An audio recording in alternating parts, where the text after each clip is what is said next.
मुंबईत 2 मजली इमारत कोसळली आहे। नागपाडा परिसरातली घटना अपडेट्स घेऊयात आमच्या प्रतिनिधी रुपाली बडवे यांच्याकडून। रुपाली, काय माहिती आहे? मुंबईतला नागपाडा परिसर आहे, या ठिकाणी असलेली 2 मजली इमारत जी ती कोसळली। सध्या घटनास्थळी अग्निशामक दल आणि एकूणच स्थानिक पोलीस जे ते पोहोचलेले आहेत। या इमारतीच्या ढिगाऱ्याखाली कोसळलेल्या कुणी अडकलंय का या संदर्भातली तपासणी खरं तर केली जात आहे।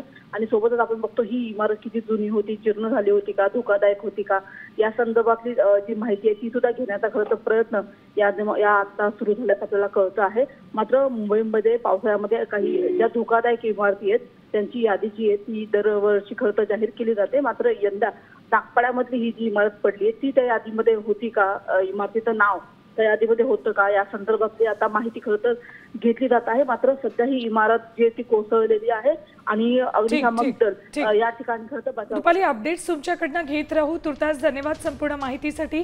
तर मुंबईतल्या नागपाडा परिसरातली ही दुर्घटना, अग्निशमन दल घटनास्थळी दाखल झालेला आहे।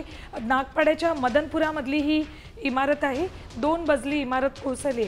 ही इमारत अति धोकादायक किंवा धोकादायक यादीत होती का, याबाबतची माहिती आता काढली जाते। आता isakal.com आहे देशातील नंबर 1 ची मराठी न्यूज वेबसाईट। प्रत्येक अपडेटसाठी isakal.com ला नक्की भेट द्या।